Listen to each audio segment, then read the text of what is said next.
నాలుగోది అతి ముఖ్యమైనది ల్యాండ్ టైటిలింగ్ యాక్ట్ అని మీరు పట్టుకొచ్చారు. ల్యాండ్ టైటిలింగ్ యాక్ట్లో ప్రాబ్లం ఏంటి?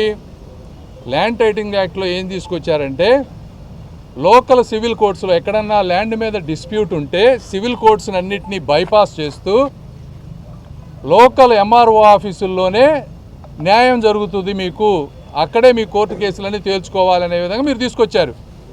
న్యాయం కావాలంటే కేవలం హైకోర్టుకు మాత్రమే అప్లై చేయాలి, కానీ లోకల్ కోర్టుల్లోకి వెళ్ళడానికి వీల్లేదని చేశారు. హైకోర్టులకు వెళ్ళాలంటే ఫీజులు ఎంత ఉంటాయి?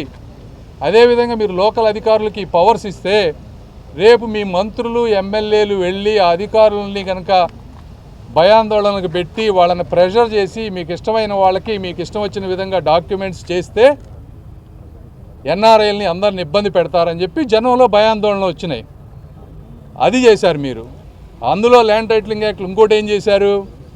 ఒరిజినల్ డాక్యుమెంట్లన్నీ గవర్నమెంట్ దగ్గర మీ దగ్గర పెట్టుకుంటామని చెప్పారు. మీకు కేవలం జిరాక్స్ కాపీలు ఇస్తారని చెప్పారు.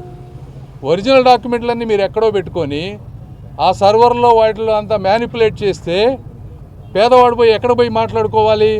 ఇప్పుడంటే ఒరిజినల్ డాక్యుమెంట్లు ఉంటే వాడికి ఒక బలమైన ఇది ఉంటుంది, అది తీసేశారు. ఈ విధంగా మీరు అన్నీ చేశారు కాబట్టి పబ్లిక్లో వ్యతిరేకత వచ్చింది.